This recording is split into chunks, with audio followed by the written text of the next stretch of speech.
Hello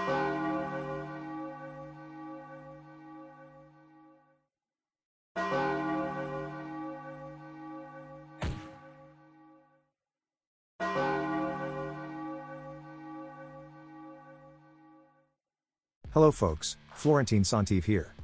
Welcome to the 4th episode of the 3 Months Challenge series. New account, 3 months, no money. Let's see how big our kingdom can get and how we fared during our 4th week of gameplay.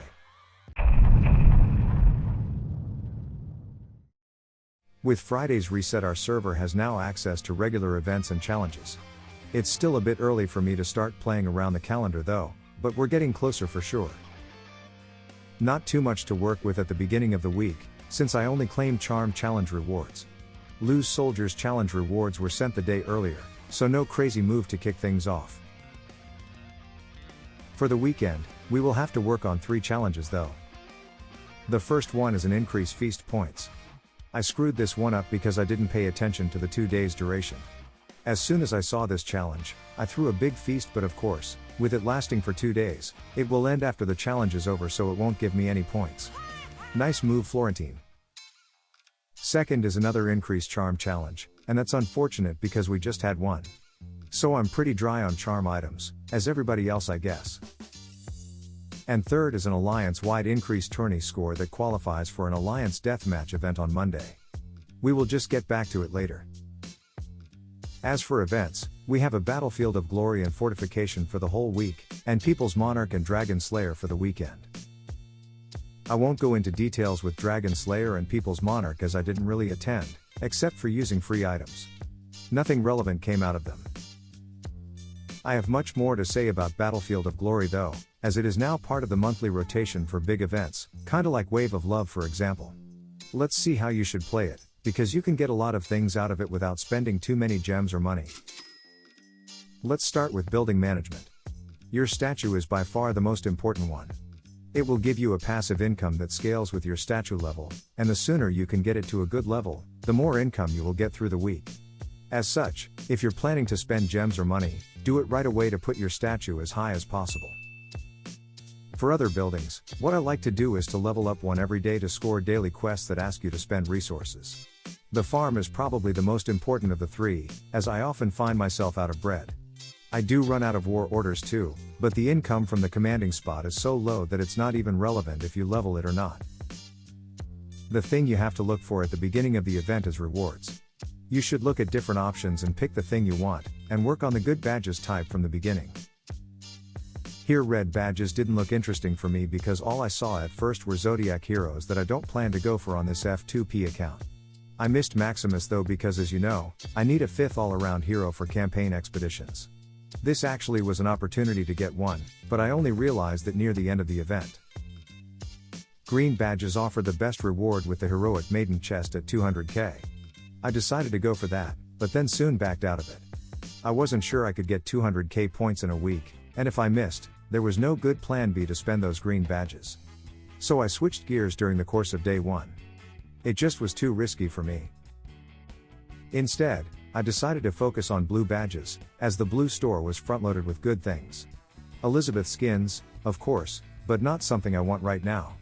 Some pretty good heroic maiden tokens were available too, including Adira. Them costing 25k each is also nice because it's less of a hit or miss strategy.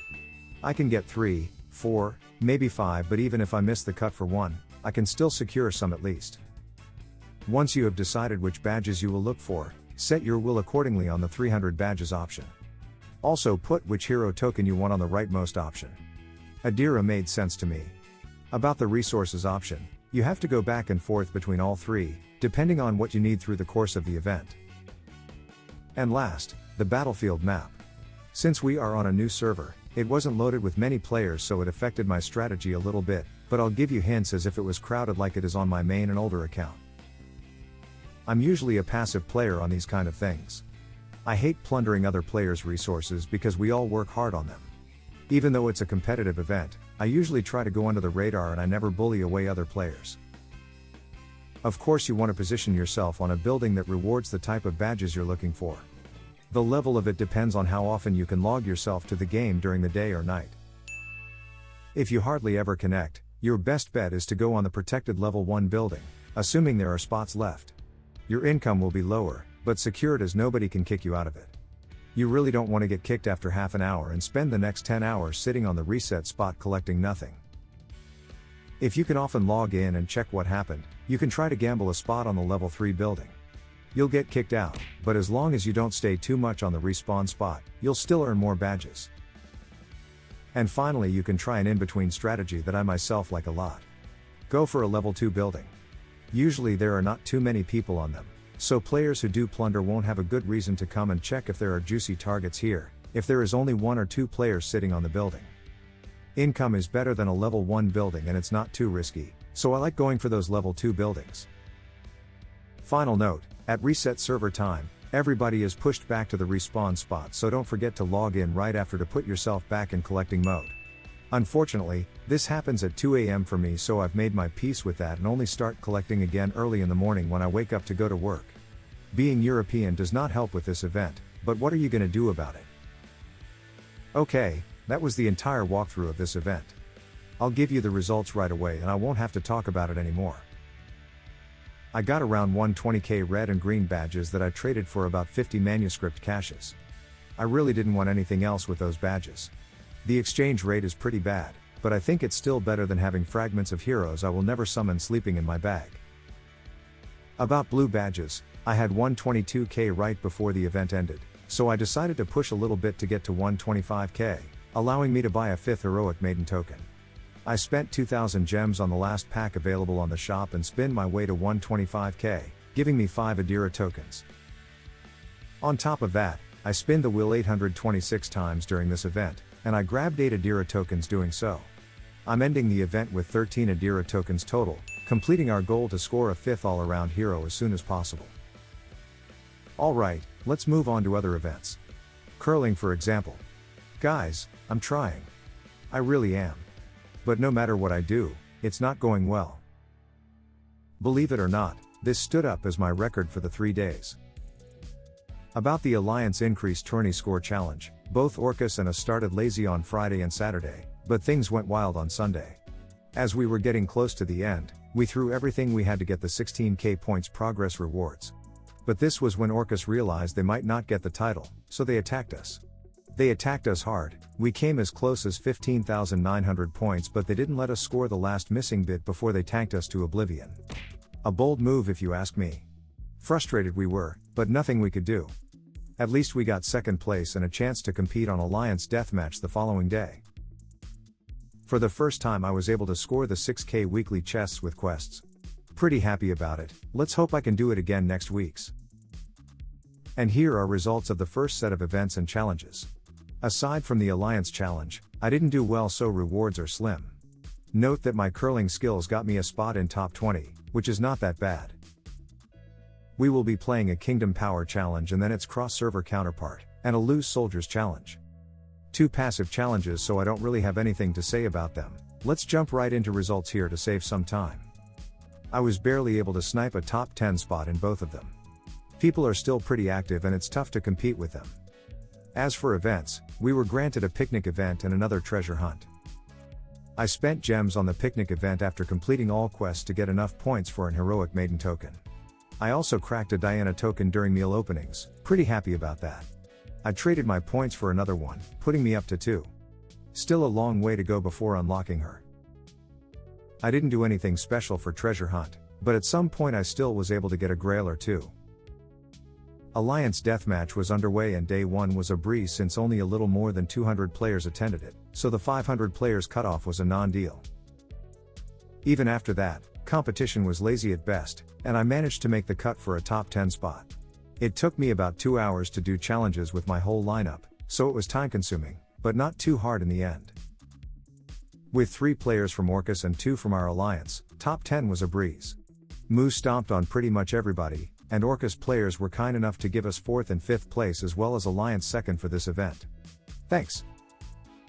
Rewards were insane, and the good thing is that they were sent an hour before the Kingdom Power cross-server challenge was over. I used what I just got to get a top 20 finish. Neat. Here is the recap of what happened during the second set of events and challenges. With that being out of the way, let's jump into my kingdom management for the week. On Saturday, which was day 23, I went up to kingdom level 12, unlocking Thaddeus. Great, that's just great, so happy about it. With a little more than 6 days left, getting to level 13 seems off. Or does it? You'll see next week. On Monday, with the Castle Siege shop reset, I was able to buy more Brunhilde tokens, finally unlocking her.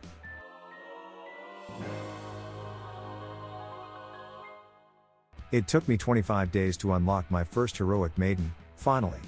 2 days later, her first paragon was filled. Way to go. In the meantime, Percival went up to paragon level 2, and Arthur and his skin were summoned to help the crew on day 27, which was Wednesday. Aside from that, I'm in a real struggle to progress through main quest.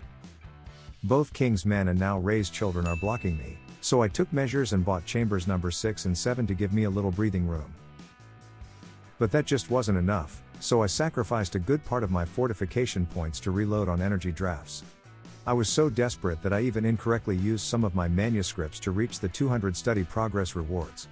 But at least I was able to buy an heroic maiden token still, and after agonizing over the Elizabeth or Milan choice, I picked up Milan. Rest of points helped me buying 156 energy drafts to keep chasing after the I Hereby Decree quests. At the end of the week, I'm still standing in 6th place of the server rankings with 35.4 million kingdom power. As you can tell, I'm getting close of level 13, but with only a day left, I'll have to make bold moves to get there. You'll see how I did it on week 5 recap, and it was ugly. My token stash is filling up with more tokens, and I can summon a Dira or Kawala anytime I want now. As far as my lineup goes, I now have 32 heroes and most of them stand at level 250, except of course Thaddeus. I have a handful of investiture material to put the majority of them at green level, and this is what I'll have to do the next day to progress further on main quest. At the end of this week, I was stuck on quest number 1991, which asks you to have 9 level 260 heroes. Plan is now to unlock every legendary heroes to unleash their squad paragons, and give them a reasonable amount of quality to make them usable. They will eat all military and provision manuscripts while Brunhilde gets the rest. And that sums up week 4. Thank you as usual for watching, and I will see you around next week for our 5th recap. In the meantime, check out my other videos if you haven't already, like my top 10 best heroes, which was just released a couple of days ago. Bye bye.